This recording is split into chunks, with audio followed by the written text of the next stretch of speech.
Bismillahirrahmanirrahim. Seandainya engkau bertanya, dengan apa aku harus memerangi syaitan? Dengan apa aku bisa mengalahkan dan menolaknya?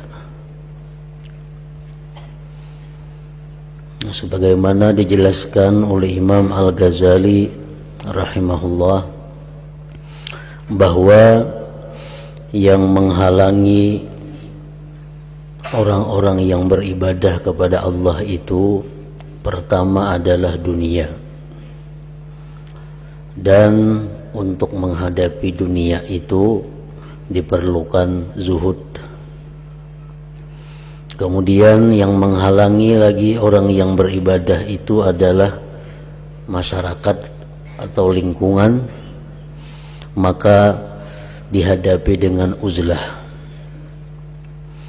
Nah, yang ketiga yang menghalangi, mengganggu orang yang beribadah itu adalah syaitan.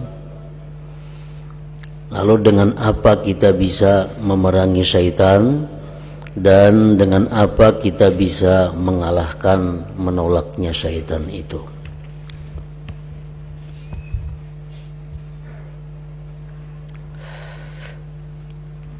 Ketahuilah bahwa para ulama yang ahli memerangi syaitan ini mempunyai dua cara.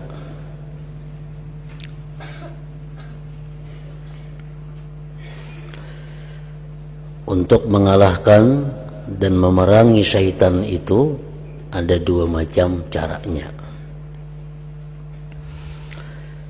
Yang pertama, apa yang dikatakan oleh sebagian ulama, bahwa cara menolak syaitan yaitu memohon perlindungan Allah Subhanahu wa ta'ala, tidak ada lain.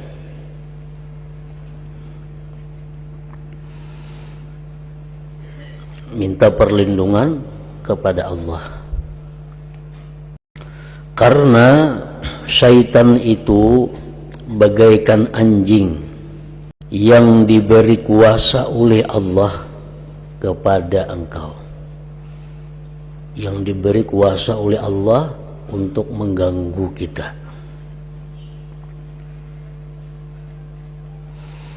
Jika engkau sibuk memeranginya, Anda akan payah dan menghabiskan waktu saja.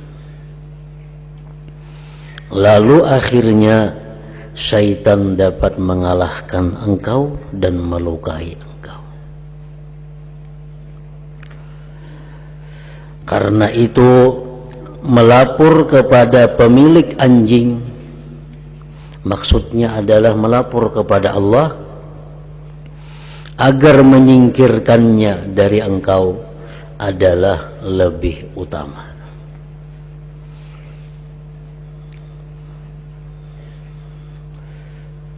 Ini diibaratkan syaitan itu seperti anjing. Ini datang memeraki kita. Kita buru, kita haga. Datang pulang, ini mengganggu kita. Nah, lebih baik kita mendatangi, nah ampun anjing, tolong jaga akan anjing pian itu, nah jangan lagi mengganggu ulun. Nah, itu lebih utama. Sama halnya syaitan, kalau kita semata-mata memeranginya, melawannya, menolaknya, syaitan akan berhindar kepada kita. Begitu kita lingah, syaitan datang lagi. Sedangkan kita banyak mempunyai pekerjaan-pekerjaan lain yang mesti diurus selain daripada mengurus syaitan itu. Akhirnya waktu kita habis dan kita kalah. Nah, oleh karena itu, cara yang paling baik untuk memerangi syaitan itu adalah minta perlindungan, minta pertolongan kepada Allah Subhanahu wa ta'ala selaku Tuhan yang memberikan kuasa kepada syaitan untuk mengganggu kita tadi. Nah, kayak apa minta tolong kepada Allah? Kayak apa caranya minta perlindungan kepada Allah daripada gangguan-gangguan syaitan tadi? Rasulullah sallallahu alaihi wasallam sudah mengajarkan kepada kita bacaan-bacaan.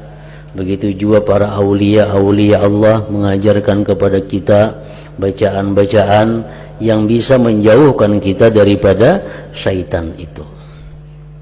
Seperti apa yang disebutkan bahwa kita sesudah sembahyang subuh, sesudah sembahyang asar atau maghrib membaca 3 surah. Qul huwallahu ahad, qul a'udzu birabbil falaq, qul a'udzu birabbin nas 3 kali. Imbas sembahyang subuh, imbas sembahyang asar, atau imbas sembahyang maghrib.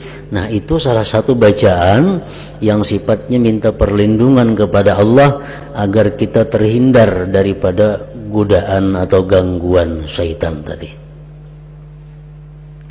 Nah, imbas subuh baca 3 kali surah 63 itu. Imbas asar atau imbas maghrib baca 3 kali. Itu diajarkan oleh Rasulullah sallallahu alaihi wasallam. Nah, para aulia Allah, para wali-wali Allah yang mereka itu berpengalaman, yang mereka itu diberi Allah ketajaman mata hati mereka, mereka mengajarkan kepada kita macam-macam doa yang mana bila kita baca doa itu kita akan bisa mampu melawan syaitan.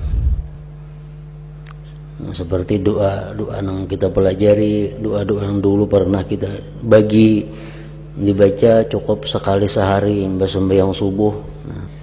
Allahumma innaka sallatta alaina aduwan lana basiran bi'uyubina mutali'an ala auratina yarana huwa wa qabiluhu min haitsu la narahum Allahumma fa'ayishu minna kama ayastahu min rahmatik wa qannithu minna kama qannattahu min afwik wa ba'id bainana wa bainahu kama ba'adta bainahu wa baina rahmatik innaka ala kulli syai'in qadir. Nah, sekali aja itu dibaca imbas sembahyang subuh. Nah, bila kita baca itu, maka pada hari itu selama 24 jam kita akan terhindar daripada bujuk rayu godaan syaitan. Nah, jadi tinggal lagi yang kita hadapin apa? Bujuk rayu hawa nafsu. Syaitan bila kita membaca doa itu ini sudah kadawani berparak, kadawani mendekat kepada kita. Nah, itu diajarkan oleh para wali-wali Allah Subhanahu wa taala. Nah, jadi itu yang perlu diamalkan, yang perlu dibaca. Allahumma innaka sallatta alaina aduwan lana basiran bi'uyubina muttali'an ala auratina. Ya Allah, Engkau telah menguasakan kepada kami musuh kami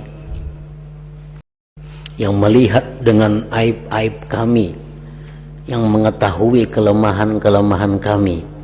Yarana huwa wa qabiluhu min haitsu la narahum. Dia melihat kami kadang melihat mereka. Allahumma fa'ayishu minna. Ya Allah, putus asakan dia daripada kami.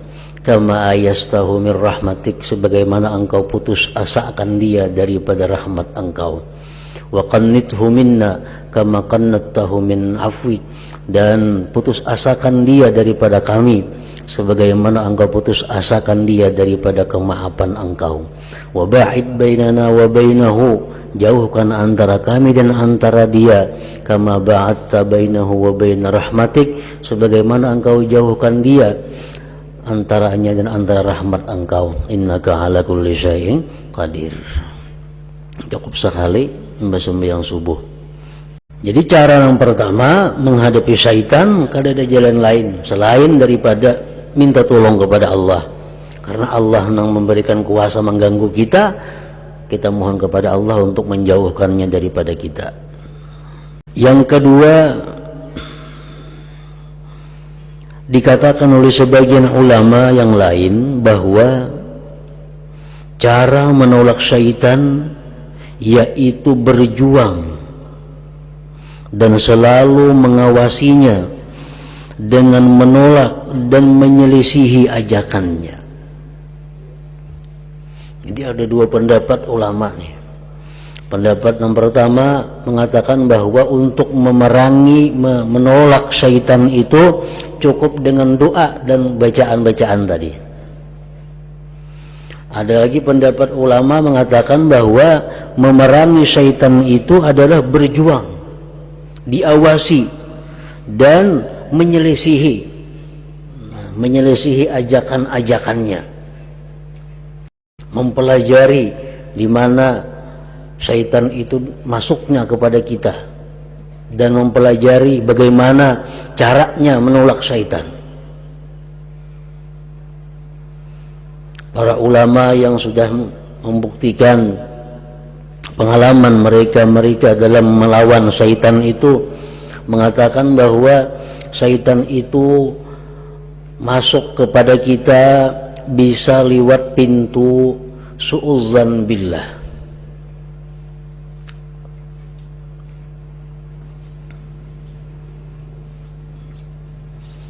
Artinya apa? Berburuk sangka kepada Allah.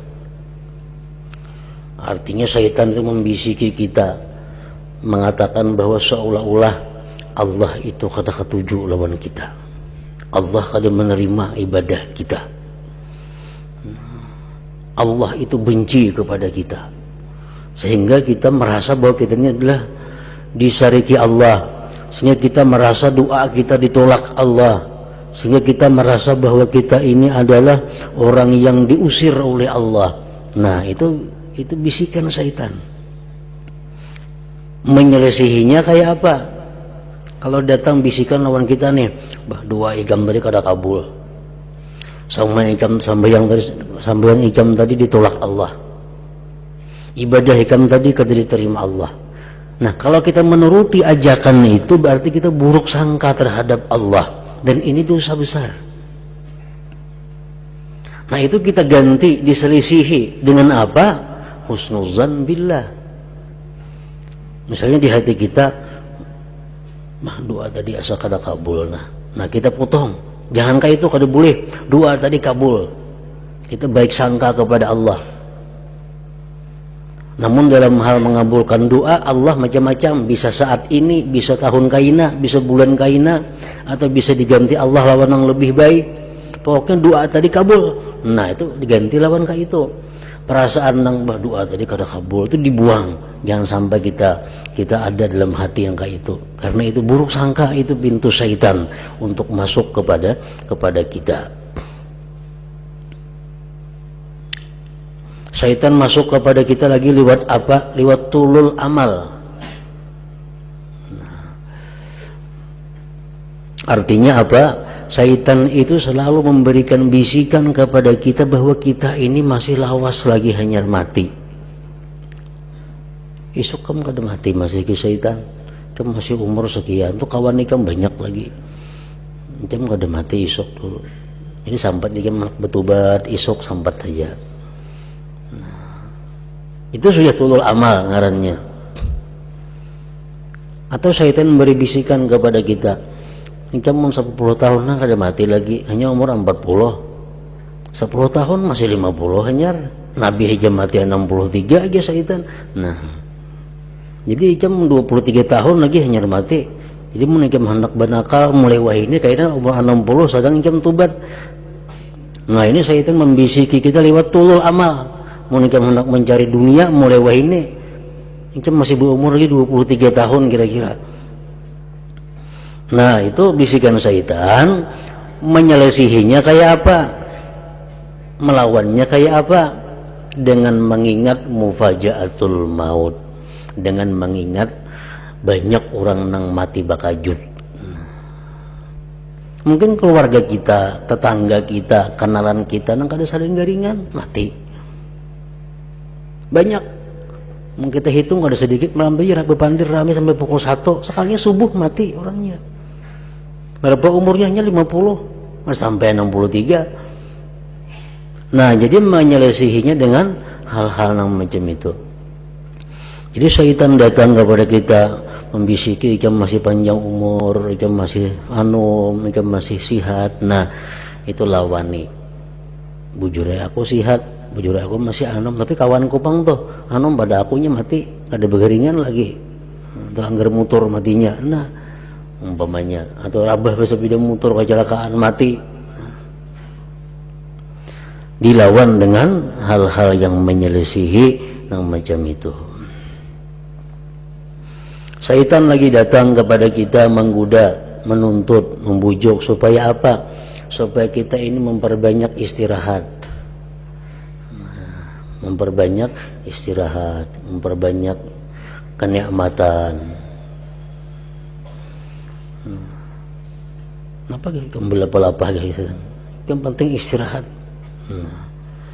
Istirahat itu kan bisa guring, istirahat itu bisa melihat TV, istirahat itu bisa bergaya-gaya, bersenda gurau, istirahat macam-macam. Pokoknya waktu nang kada ada manfaatnya untuk kebaikan agama atau kebaikan dunia. Istirahat.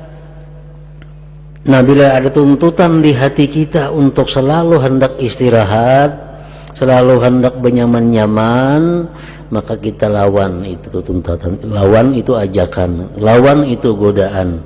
Melawannya kayak apa?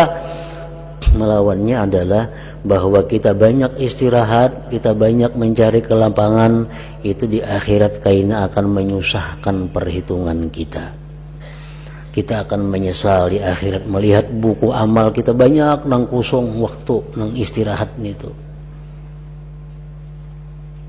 Mun aku istirahat, yang istirahat hasil yang banyak istirahatnya, malam banyak istirahatnya, di akhirat kayaknya banyak kosong. Nah, aku akan menyesal. Jadi istirahat tuh wajib ada, tapi kada melulu istirahat. Beribadah sejam, istirahatnya setengah hari, maulah kayak itu. Kebalik, mestinya beribadah setengah hari, istirahatnya sejam. Itu wajar aja. Ini banyak istirahatnya pada beribadahnya, banyak istirahatnya pada menuntut ilmunya.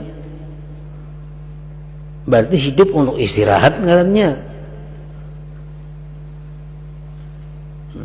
Belajar setengah jam, sejam istirahatnya. Belajar kena setengah jam pulang, sejam, banyak istirahatnya. Berarti ngarannya sekolah istirahat nih tuh. Kalau sekolah menuntut ilmu, nah itu bujukan daripada syaitan supaya kita ini sia-sia.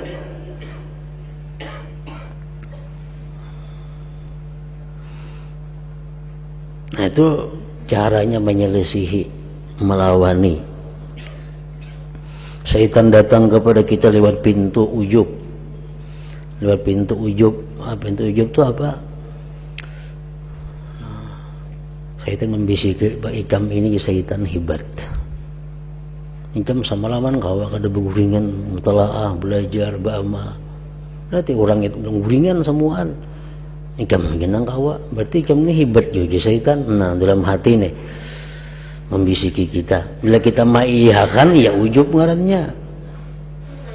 Nah, bila datang perasaan hati kita seperti demikian, merasa bahwa kita ini hebat, kau beribadah banyak, merasa kita ini hebat, kita banyak bersedekah, merasa kita hebat karena banyak mutalaah umpamanya. Nah, itu dilawani. Lawan apa? Melawannya dengan mengingat nikmatullah. Zikrul minnah ngarannya. Ingat nikmat. Oh, aku nengga ini kawa kadenya akunya bang. Ini pertolongan Tuhan nang kawa macam ini aku nih. Aku nang kawa beribadah sama lamannya karena aku ditolong oleh Tuhan.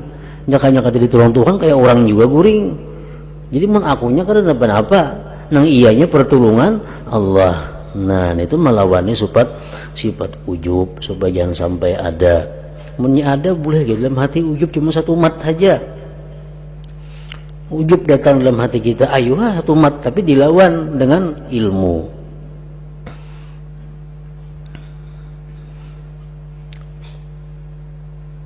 Syaitan datang kepada kita lewat apa? Pintu dengki, pintu hasad. Itu paling rintan, paling mudah. Kita ini ada tapahwa lawan orang, atau kita kada tapahwa, cuma kada seberapa dekat Kenapa orang tuh dapat nikmat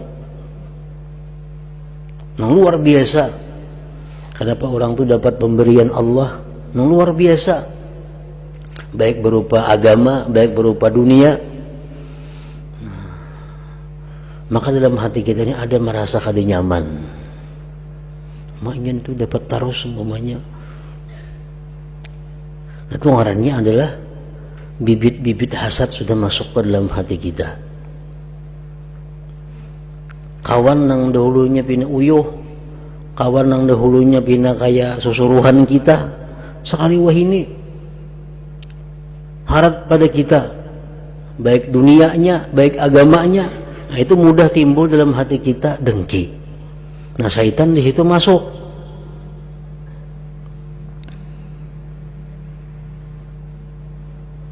Nah, bila kita masuk dengki itu, kita disuruh melawan. Jangan menarusakan kehendak dengki ini itu dilawan. Bahwa Allah itu maha bijaksana. Allah itu maha bijaksana. Kada ada orang yang paling bijaksana daripada Allah. Oleh karena itu Allah disebut ahkamul hakimin. Paling bijaksana di antara orang bijaksana itu Allah. Kalau Allah memberinya itu nikmat lebih pada aku, itu ada sesuatu. Pasti ada kebijaksanaan Allah. Kada mau Allah itu zalim, kada mau Allah itu kada adil, kada mau Allah itu pasti sudah bijaksana. Bila kawanku diandaki Tuhan ka ini, itulah yang terbaik untuk inya, dan ini yang terbaik sudah untuk aku. Ini sudah bagian daripada Allah Subhanahu wa taala. Nah, itu melawan apa yang datang berupa dengki tadi. Nah, jadi ulama ini mengajarkan kepada kita bahwa untuk mengalahkan syaitan, menolak ajakan syaitan adalah dengan menyelisihi, dengan melawan apa yang dikehendakinya itu, apa yang digodanya itu.